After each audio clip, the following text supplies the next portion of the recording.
আসসালামু আলাইকুম বাঙালি ভাই ও বোনেরা। বাংলাদেশের এবং বিদেশের, স্পেসিফিক কোনো দেশের নাম বলবো না, বাংলাদেশ এবং বিদেশের সমস্ত ভাই ও বোনেরা আসসালামু আলাইকুম রহমতুল্লাহ বারাকাতুহু অ্যান্ড ভেরি গুড মর্নিং। আমি মর্নিং ওয়াক করতে নামছি, তো মর্নিং ওয়াকের সময় আর কি একটু মনে পড়লো আপনাদের সঙ্গে একটু কথা বলি মরিচের বিষয় নিয়ে। মরিচ আমার অনেকগুলো শত্রুর ভিতরে একটা হচ্ছে মরিচ। আই হেইট মরিচ। তো মরিচ নিয়ে একটু কথা বলি, অল্প একটু সময় শেষ করবো, ধৈর্য ধরে একটু শোনেন। তো আমি কোথায় আছি একটু দেখাইনি আগে। আমি ডাবলিনের সিটি সেন্টারে আছি, আয়ারল্যান্ডের রাজধানী ডাবলিনের সিটিতে আছি। তো আমি কোথায় আছি, এই যে এই দিকটা, আর এটা ক্যানেল, আর এই দিকটা হচ্ছে এই যে, এখানে আমি একটা বেঞ্চের উপর বসা আছি এবং লোহা এবং কাঠের কম্বিনেশনে বেঞ্চগুলো তৈরি করা হয় এবং এর 100 বছরের উপরে লাইবিলিটি থাকে। আমি এখন বলি যে মরিচের বিষয়টা নিয়ে, সেটা হচ্ছে যে আসলে বাংলাদেশি মানুষরা, আপনারা সবাই এর উত্তরটা দিবেন যদি জেনে থাকেন, বাংলাদেশি মানুষরা কেন মরিচ খায়।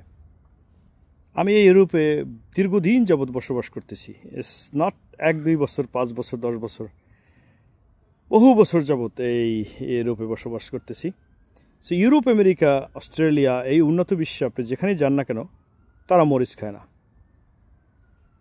তারা মরিচ, আমাদের যে মরিচ, আমাদের তো বিভিন্ন ধরনের মরিচ আছে। বোম্বাই মরিচের মধ্যে মনে করেন কয়েক প্রকার আছে, ঘেরতো বোম্বাই, উমুক সুমুক, আমি ওর নামও জানি না। তো আবার কাঁচা মরিচের মধ্যে বিভিন্ন ধরনের ইয়ে আছে, কতগুলা ঝাল আছে, কতগুলা ঝাল নাই, ঘাস্য মরিচ বলা হয়, হোয়াটএভার।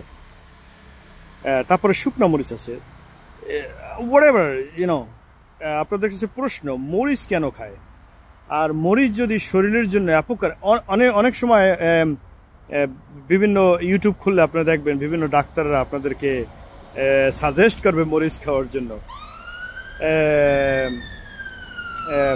মরিচ শরীরের জন্য হ্যাঁ তারা একদম বাটু, এরকম উপকার, ওইরকম উপকার, এইটা হয় ওইটা হয়। কিন্তু তাহলে যদি মরিচ যদি উপকারী হইতো শরীরের জন্য, আমি বলছি না যে একেবারেই উপকার না, পৃথিবীর সমস্ত খাবারে আল্লাহ পাক তৈরি করছে এটা শরীর, মানব শরীরের জন্য উপকারের জন্যই, কিন্তু যে পরিমাণে খায় তারা বাংলাদেশের মানুষ, ওয়াই? যদি এরা এতই উপকারী হইতো তাহলে এই ইউরোপ আমেরিকার মানুষে তো মরিচ ছাড়া কিছুই খাইতো না, এরা শুধু মরিচই খাইতো।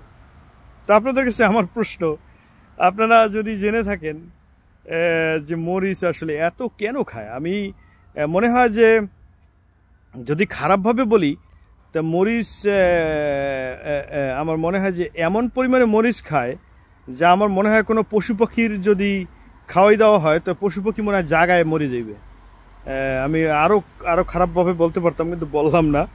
কিন্তু তারপরে মানুষ এটা সারভাইভ করে, তারপরে মানুষ খায় এবং বলে, ওই যে স্ট্রিট ফুড যারা খায় তাদেরকে বলে, মামা একটু মরিচটা বাড়াই দিও, তারপর দেয়, তারপরে আবার বাড়াইয়ে দেয় আপনার শুকনা মরিচ, গুঁড়া মরিচ, কাঁচা মরিচ, বোম্বাই মরিচ, সব পদের মরিচ দেওয়ার পরেও তারপরেও দু একজনে কমপ্লেন করে, দূর বেড়ায় কি মরিচ দিয়েছে, একটু ঝাল হয় না। তো জানি না এরা পায়খানা করার সময় কি অবস্থা হয় এদের, আই হ্যাভ নো আইডিয়া।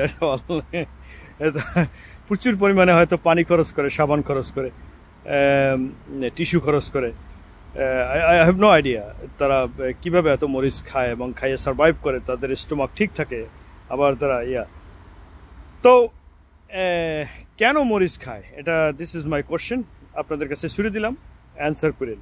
ধন্যবাদ সবাইকে, আসসালামু আলাইকুম রহমতুল্লাহ বারাকাতুহু।